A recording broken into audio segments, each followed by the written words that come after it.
Welcome to Women at Iowa, a show that documents the lives, work, and history of women at the University of Iowa. I'm Karissa Haugeberg, the host of today's program. Today's guest is Keri Hornbuckle, the Robert and Virginia Wheeler Faculty Fellow of Engineering in the Department of Civil and Environmental Engineering. Hornbuckle joined the faculty at the University of Iowa in 1998, and she is the first woman to chair a department in the College of Engineering at the University of Iowa. Welcome, Professor Hornbuckle. Oh, thanks. It's a pleasure to be here. Who influenced the way that you thought about gender when you were young?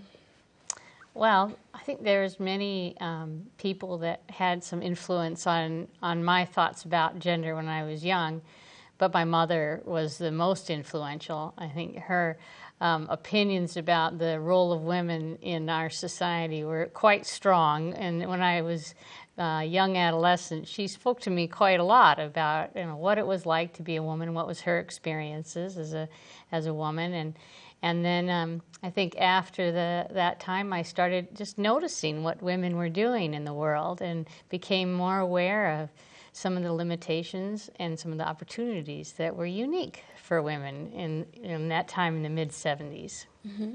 I remember you once said that Gloria Steinem was a really powerful figure for you when you were growing up. Can you talk some more about how you responded to her as a young Oh, yes. person? Gloria Steinem, I think she affected many women in many ways.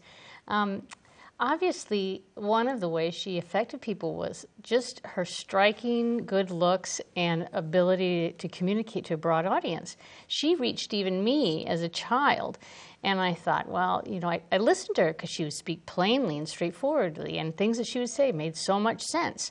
And then you would also hear in sort of general society criticism of her, and there was so much in the 70s, criticism of Gloria Steinem, which was very mainstream kind of feminist, that I thought was so unreasonable. I remember thinking that it was so silly that people would criticize someone like her for saying things that were so normal and sensible and advocating things that I wanted too.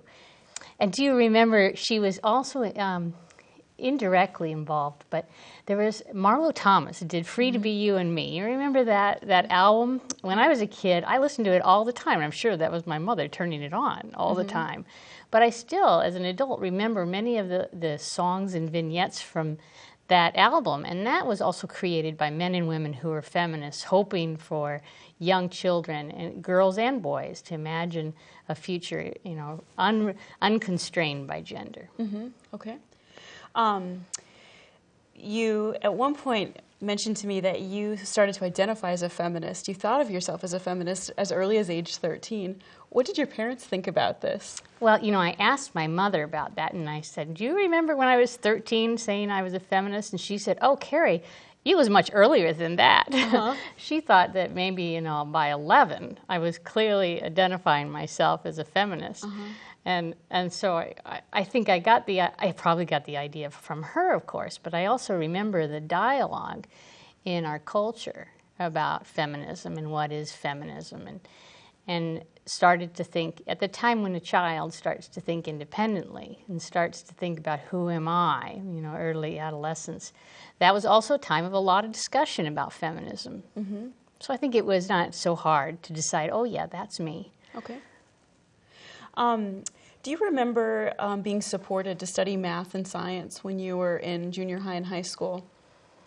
Yeah, I think that I grew up in Cedar Rapids, and in the 70s, Cedar Rapids District started to initiate some special classes for kids with, I think they called high potential, and now that we would call them gifted and talented classes, that were really geared towards trying to help kids think about more challenging classes. And science and math was part of that. And I don't recall any discouragement for doing more math and science. In fact, lots of encouragement all the way through school. And many times I remember saying, oh, no, I don't want to do that, and having people push me to do it, even, at a point where I remember in 9th grade wanting to drop biology. I was taking an advanced biology class and got an F on the very first test and decided that I was clearly not cut out for this and I needed to drop the class. And the teacher, Mrs. Rank, said to me, "No, you're not dropping that class. I'm not signing that form." And I said, "You have to sign that form." And so I got my mother to sign the form. Even I don't know if she remembers that. But then Mrs. Rank wouldn't sign it. She said, "You must stay in here for one more test and try it again." And so she forced me to do it. I stayed in it. And that was the beginning, really, of my love of science. Then because of her, I stuck with it. I took more tests. I got better and better at it. I don't remember what I got out of the class eventually, but I continued taking hard science classes after that. I didn't back off after that. Were many of your science teachers women in high school? Mrs. Rank had the most influence on me at that time, and there were probably other women science teachers, but I remember her most clearly. Do you remember whether other students in your high school, like if your classes were comprised of men and women in equal numbers, or whether you were one of very few girls in the class? I think I don't know if it was equal in number, but there's a lot of other young women and girls going through science classes with me. I remember several of them that are now academics, like I am, that I went to school with as a high school student. That's really interesting, out of Cedar Rapids. Yeah. Okay. Why did you ultimately choose to study engineering, and environmental engineering in particular? Well, I didn't intend to be an engineer, and I started out not really even being interested at all in engineering. I thought engineering was about fixing lawnmowers and taking apart clocks. Remember, that's what they used to tell us when we were kids. "Oh, if you like to do this kind of thing, then you must be an engineer." And I concluded that, well, that's not me. I don't care about that. But I was really interested in thinking hard about theoretical questions in chemistry and physics and math. I wasn't really one of those kids that liked to build things or race cars, but I really liked thinking hard about difficult theoretical questions. And so that thought that I should be a scientist. And so when I went to college, I studied chemistry, and I have a chemistry major. And then I got out of college and decided that I needed to apply all my theoretical learning, and decided I wanted to be very applied, that I wanted to make an impact on environmental chemistry. And so I took a position as an environmental chemist, as an analytical chemist, and I worked in an environmental engineering laboratory. And in that laboratory, I handled samples, and I made measurements, and I gave the data to an environmental engineer. And the environmental engineer took the data, and I never saw it again. But I could see what they were doing. They would take the data and they would interpret it, and then they would get back to the client who had requested the data, and they would go out to the field and they would evaluate where the sample came from, and they would make decisions about how we were going to use this land, or where we should build this road, or what should we clean up before we can sell this. Practical questions about the impact of humans on the environment. And that's when I decided that's what I wanted to do. And as I could see and had more experience with how the engineers worked and what they did for their lifestyle and how they worked with other people, I could see that fit me well. Okay. Can you talk a little bit about graduate school and what that was like for you? Well, I went back to graduate school after I had that job and decided to look for an engineering opportunity. And I was living in Minneapolis at that time, and so the University of Minnesota had a program in civil and environmental engineering, and I interviewed there and was accepted and became a graduate student there, just sort of out of good luck, you know, that I happened to be living there, but it was really good luck. My advisor, Steve Eisenreich, was really interested in all the same questions I was, which was how do chemicals that are produced by humans behave when they get into the environment?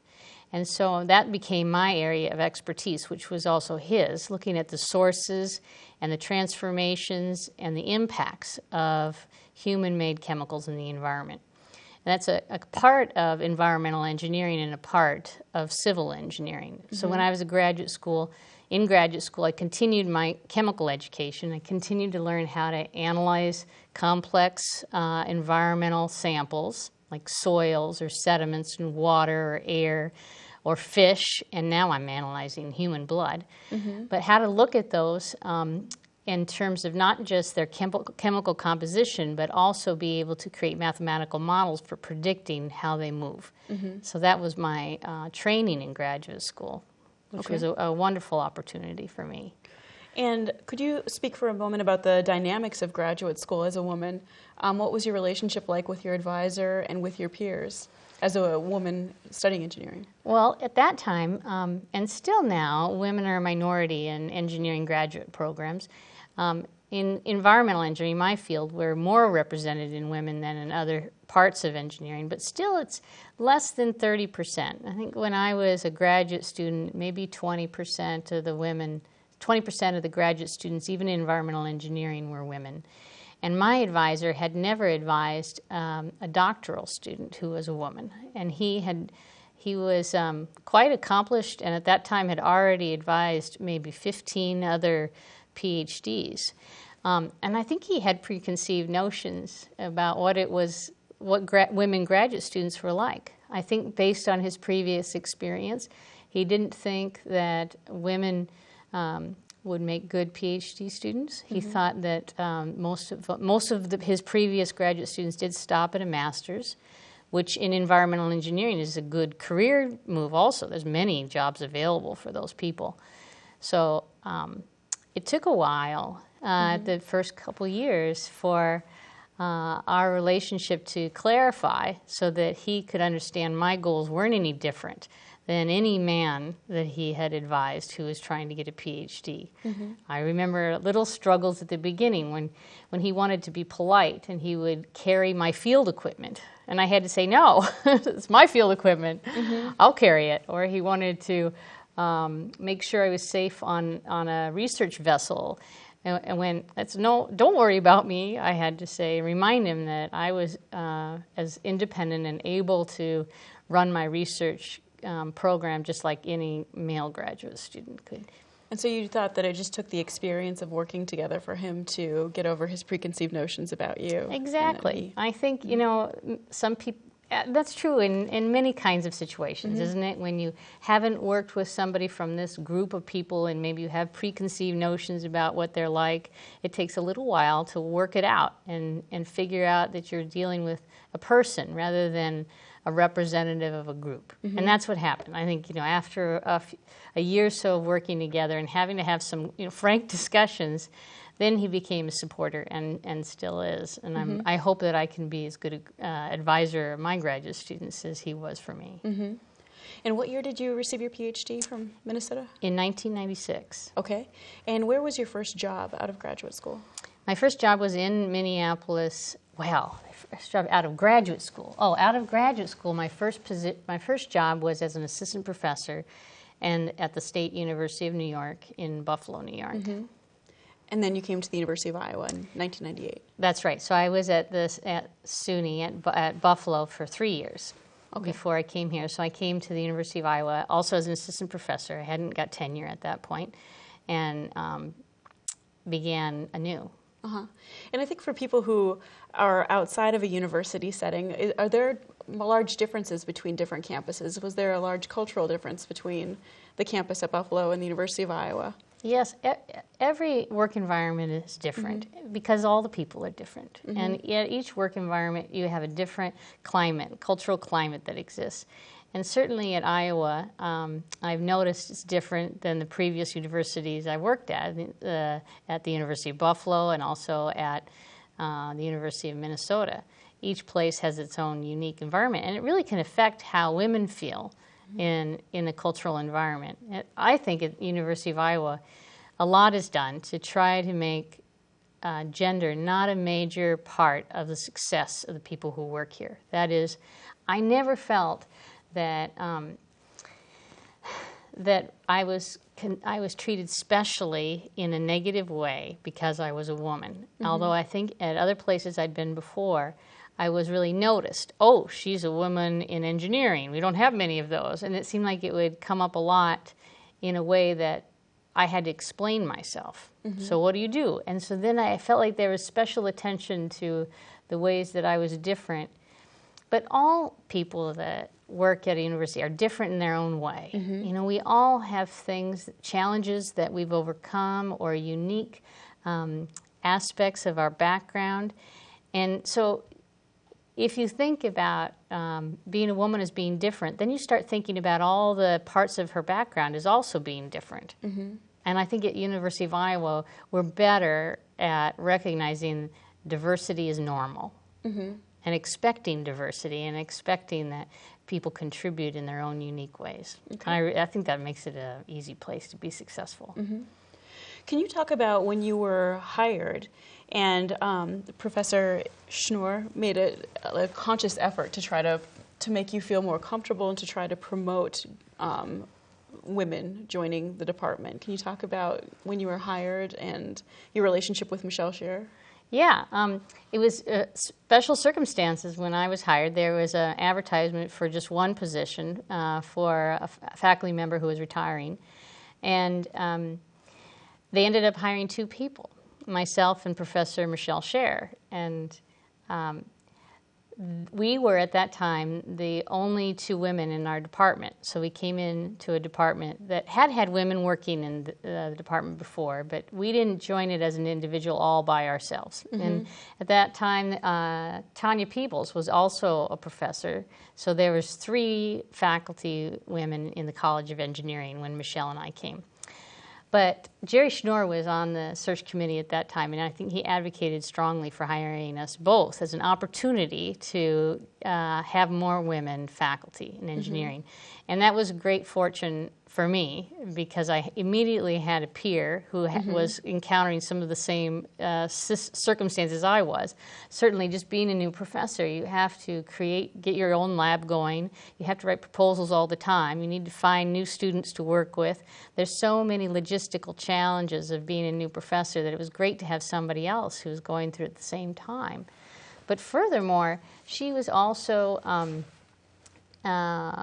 encountering many challenges by being a woman than I was, So we did both have the experience of people noticing us in the college because of our gender, and we were both trying to figure out how to construct our families in a way that fit our work life. And so Jerry has said to me later that that's the way to hire new women in a department with no women. Hire 2 of them at the same time, because it always felt like there was lots of women in the department because I saw Michelle all the time. So it never seemed to be an issue from my perspective. Well, it's interesting that you were both young and interested in having families. Yeah. How were you able to make that work, to have a family and have a successful career? Well, I'm one of those people that can't really do a lot at one time. And I felt very constrained about having children, and I desperately wanted an academic career. I really, really wanted to be a researcher and a teacher. I wanted to work in the university. And so my husband and I, we worked hard to fit that all in. And family planning is a really big part of that. And so our first child, or my daughter, was born when I was a graduate student, after I was no longer working in a chemical laboratory when I was writing my dissertation. It was a good time to be pregnant. For women scientists, it's kind of a little bit of awkward situation because you don't want to be pregnant when you're around toxic chemicals, right? But you also are aware that the time is short and you're so busy, and also you don't control your own work life. Your advisor has a very big role. So I was lucky that I had a supportive advisor, and he figured out how to work around my maternity leave. And my husband then was a teacher, and he took the summer off, and that made it relatively easy to have our first child. And but then I got my first faculty position, and as an assistant professor, I was busy all the time, and it was really difficult to think about having children. I didn't feel like I had any time in my brain to have room for a new child. So we didn't have another until after I had tenure, when I became an associate professor. So there's 8.5 years between my children, really for that reason, for a career effect. And how old were you when you had your second child? So I was 37 when my son was born.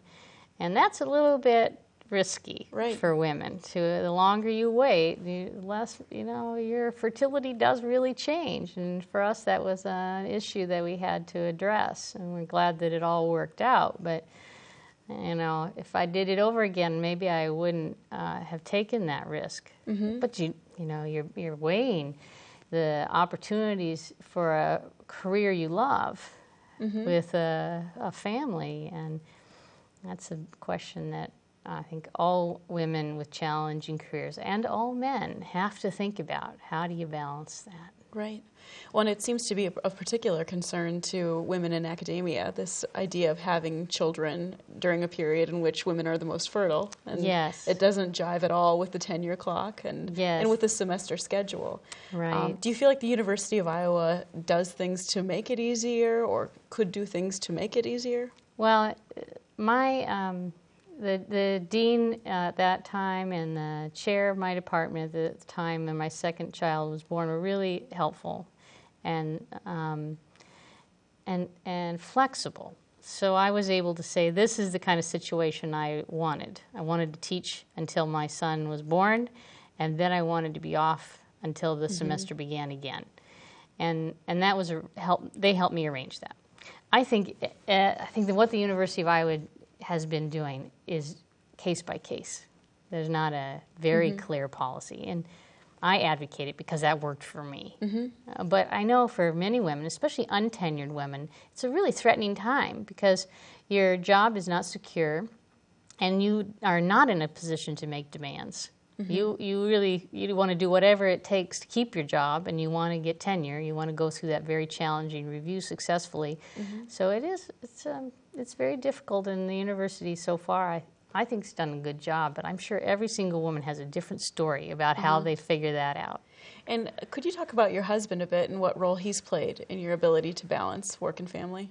Well, I think for me, the opportunities that I have are clearly because my husband has allowed me lots of room for those opportunities. And he's always been able to say and willing to say he'll back off on his career in order that we can have a comfortable family life and live where we want. And that's made the biggest impact on my career of anything. I mean, I don't ever feel constrained about my family life by choices in my career. So he's a public school, or he's a teacher, and which is really fortunate because teachers can get a job anywhere in the country. And when I was first looking for my first faculty position, he said to me, you know, let's look for a job wherever you want. And that is great freedom that I wish every graduate student who's looking for a position had. Most graduate students have constraints about where they can live because of their family arrangements, and I never had that. And so as a result, the first position I had at Buffalo really fit me professionally very well. And it's continued like that. So now I'm the chair of the department, and my work is really time-consuming. And Mike decided to stay home and take care of the kids and organize our life for a few years while I'm doing this. And that makes the home life much more calm. Things get done that I don't have to worry about. And so when I'm at work, I can be completely at work. And when I go home, I can enjoy our home life. And do you think that your experience is typical or atypical compared to other colleagues? Well, I think it's more and more typical. I think I know actually quite a few women who are professors whose partners have made choices like Mike has. It surprises me, but now I think my personal experience has been about 50% of my colleagues who are women professors have partners that have done full-time at-home parenting during the time they are faculty members. Is there any generational tension? Are your parents supportive of him staying at home? Are his parents supportive of his choice? I think they've had to learn. You know, like we all do when we experience something that's different that we expect. It takes a while to sort of reorganize, to think about how things can be different. So yeah, I think at first, especially my father was uncomfortable with my husband being so flexible about his job and being willing to take leave when our children were born. He never would have done that. And so it's hard for him to imagine. And now, though, he's really supportive. Now he gets it, because he can see very clearly what impact it's had on my ability to do what I want to do career-wise, and on the health sort of the happiness of our family. You can see these kinds of things, if you're flexible, can help make a easier and more fun life. But yeah, everybody does it differently, don't they? Yep. Yeah. Could you describe your research a bit more? What it is that you do? Well, I'm like I mentioned before, I look at toxic chemicals in the environment, chemicals that could become harmful to humans or to organisms in the environment. I'm really interested in where they come from, how do they get into the world, what happens, and how do you specifically predict? That is, how do I use mathematical models or theory in order to predict what's going on in a very complex environment?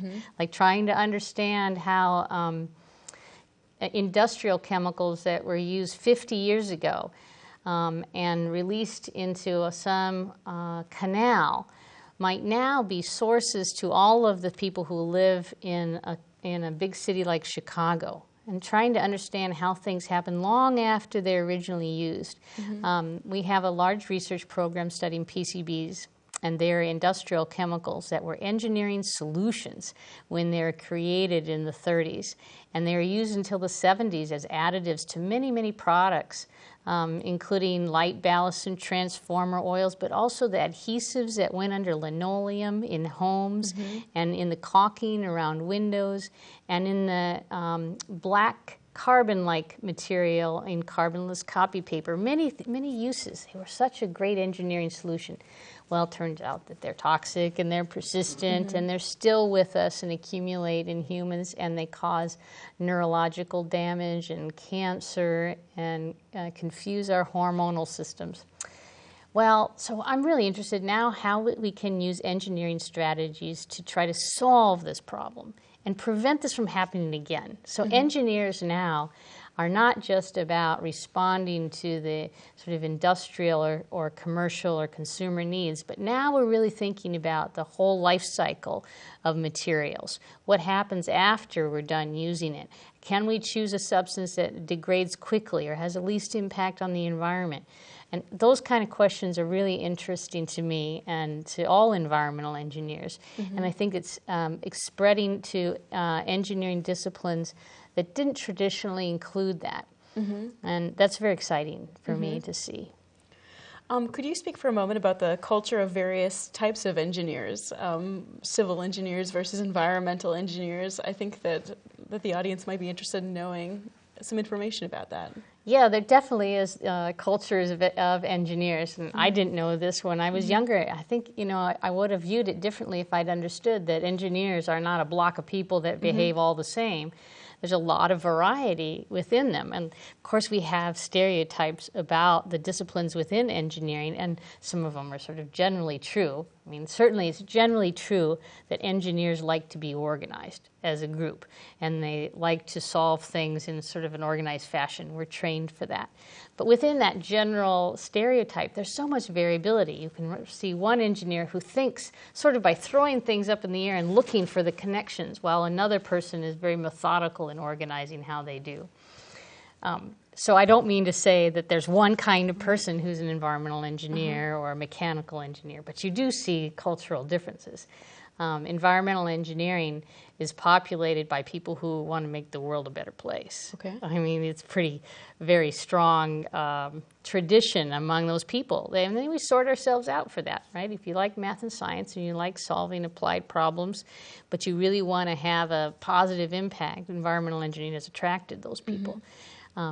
Those kind of people are also now choosing more other fields within engineering to have the same impact, like mechanical engineers, for example.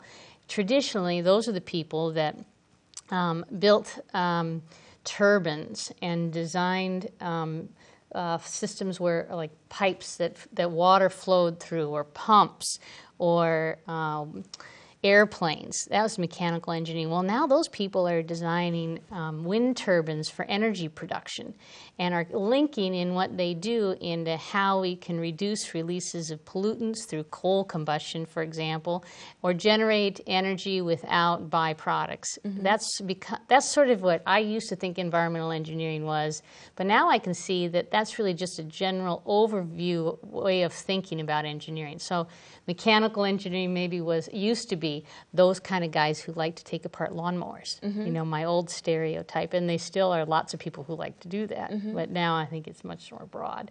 Electrical engineers have typically been people who like to work on computers or like to work on circuit boards. And there's still those kind of people, but now I've also learned that they also include people who like to really think hard about mathematical questions and how things fit together and are linked. Those kind of behaviors or activities that you do as an engineer affect the kind of personalities that choose to be in it. Like industrial engineers, part of industrial engineering is design of production systems, including corporate management. How do you put together corporations so that it's managed well? That's a part of industrial engineering. That even includes, psychology, understanding how people work. Ergonomics, looking at how humans fit together with machines is part of industrial engineering. And that requires understanding how people work. It's not just about how the machines work. So the culture of industrial engineering often includes people who are really interested in sociology. It's really interesting how broad it is. Are women attracted to a certain type of engineering more than the others? I've noticed that civil engineering, and particularly environmental engineering, water resources engineering, has been growing in its percentage of women lately.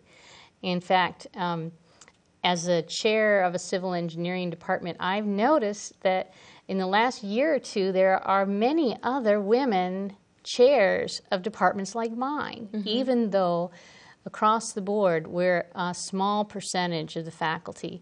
We seem, in the last couple of years, leadership for women in my position. So the University of Michigan, their Department of Civil Environmental Engineering is headed by a woman. At Penn State, their Department of Civil Environmental is headed by a woman. At the University of Nevada, Reno, similar, their department is headed by a woman. At the University of California, Berkeley, their Department of Civil Environmental Engineering is headed by a woman. It's astonishing. Yeah, that's really interesting. Yes. And is the pay comparable for civil and environmental engineering as it is for mechanical engineering or electrical engineering? Well, for professors it is. For students, it changes a lot over their career. So commonly, across the United States, the starting salaries are very dependent on the job market. That goes up and down, up and down. For example, when there was a big dot-com boom, electrical and computer engineers made much more as starting salaries than the other students did. And at that time, the civil engineers made less because they were mostly employed by public institutions or corporations that served public institutions. It's evened out more lately, and I wonder if we'll see another change with the big infrastructure investment that our country will be going through the next few years. There's very, very intense demand for civil engineers, students with those skill sets. For starting salaries, there's maybe $5,000 difference between the average at the highest level, or those students getting the best offers, and those average from departments with the lowest. So it's not very much different. Okay. Is there a book that you would recommend to young women? Oh, there is. Okay. So there's been, of course, there's lots of books. When I was younger, I read much more than I do now. My family, they're all readers. But I'm much less a reader now because now I read journal articles and I read professional magazines. But there was one book that I read when I was got my first professor job. And this is Journeys of Women in Science and Engineering, and it's written by Susan Ambrose. And each chapter is a story about a woman in science and engineering and how her career evolved. And this book was influential to me because, so the subtitle is No Universal Constants. And I think that's really true, that everybody, all the women in science and engineering I've met, everybody does it differently. There's no one way to do it. So the successes that I've had, I may say, oh, I was so lucky because of this set of circumstances, but everyone has a different experience. And this book, with all the many, many women's stories, told in first person, so it's really pleasant to read. It just shows how there's just not one one path. Mm-hmm. And do you feel like you've been lucky at Iowa? Have you heard horror stories at other universities of what it has been like to be one of very few women on the faculty in a Department of Engineering? Or? I think that there has been. Some engineering is notorious for being tradition bound, which is not the case at Iowa. And many places it's not the case. But some places it is, and that the culture of traditions that include patriarchy, that include men being in charge and engineering being a manly thing, those places do exist. And that is really challenging for the women that try to make their way in that, because their gender is so often an issue and so often pointed out. It becomes a distraction. You know, the more you feel like you're different, the more time you have to spend showing you're not, or that you belong, and showing that you're good enough. And that's just a distraction from doing the other important things that you should be doing. Do you think that part of the reason why women have succeeded in environmental and civil engineering is because it does seem to have this interdisciplinary characteristic, that you end up working with people in so many fields that are populated with women, epidemiologists, sociologists? Yeah, it could be. It could be. Or it could be the other way around, that women who thought they would become epidemiologists discovered that the same skill set could be used in engineering, and they start to look at the linkages. I think, well, it's, you know, I hate to make generalizations about what women want, because everybody's different, but I do think that a larger percentage of women want to do something useful. They want to make a positive contribution to the world. They want to help people, and those kind of people, men or women, commonly choose civil environmental engineering. So I noticed that our civil engineering students, not to stereotype again, but they're populated with a lot of people that want to make a positive change in the world. So civil engineers, one of my colleagues, Rich Valentine, says civil engineering is the only discipline in engineering that's named by who pays us. Civil means that it's a public venture. And so civil engineers design roads, and they design buildings, they design bridges, they design wastewater treatment facilities, they design water distribution systems, they design and build dams, and they control the way water flows in rivers. All those kinds of things affect the public, much more than any other engineering discipline. Well, I suppose that's arguable. But in any case, we attract those kind of people anyway. And so I feel like if we could show women that that's what we're about, we would attract even more women. Because I think, women decided to be doctors and lawyers, which now are 50% or even more women, right? Partly because of that. They want to make an impact. They want to do something useful. They want to help people. And civil engineering is just like that. And I think as people realize it, certainly for me, environmental engineering fit that category. So I recognize that that might fit me. But I think civil engineering in general also does. Okay. Just to get back to your research for one moment, your research helped to determine that there were PCBs still in the everyday environment of people living in their walls, in ordinary living spaces. What happens after that has been identified? Who takes over after you've identified that this is still around? Who then becomes interested in this? Well, we hope regulatory agencies would be. EPA is responsible in our country for managing contaminated sites and also for preventing new contamination. But other agencies could be more involved than they are.